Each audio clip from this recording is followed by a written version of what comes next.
Mobile আমরা কারণে অকারণে ব্যবহার করি।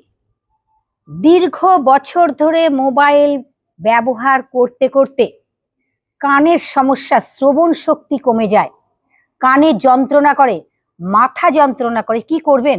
ঘরোয়া ওষুধ আপনাদের কাছেই আছে। ঘরোয়া ওষুধ দেখে নিন। এই দুটো আঙুল দিয়ে এরকম ভালো করে মাসাজ করবেন। আমার মাসাজটা একটু খেয়াল করুন আপনারা। এই আঙুলটা কিন্তু কানের পেছনে আছে, ভালো করে দেখুন।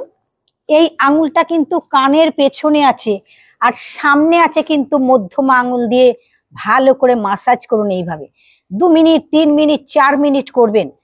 তারপরে দ্বিতীয়টা শুনে নিন খুব ভালো করে, আপনাদের ভালো লাগবে। যখন স্নান করতে যাবেন একটু তেল নেবেন, নিয়ে ভালো করে মাসাজ করুন। এগুলো মাসাজ যখনই করবেন তখনই উপকার পাবেন। আপনার শ্রবণ শক্তি যে কমে যাচ্ছে, আপনি যে কানে কম শুনছেন, সেটা আপনি নিজেই বুঝতে পারবেন। এই দুটো জিনিস করবেন। আর বিশেষ করে মাথায় ট্যাপিং করবেন।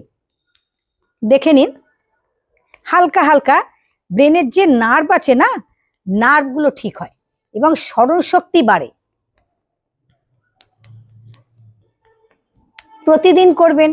যখনই বসে থাকবেন, স্নানের সময় তো তেল দিয়ে মালিশ করবেনই, আর ঠিক রাত্রিবেলা শুতে যাওয়ার আগে করবেন। রাত্রে শুতে যাওয়ার আগে করবেন। এই দুটো জিনিস করলে আপনার উপকার পাবেন, আর শ্বাস নেবেন আর ছাড়বেন।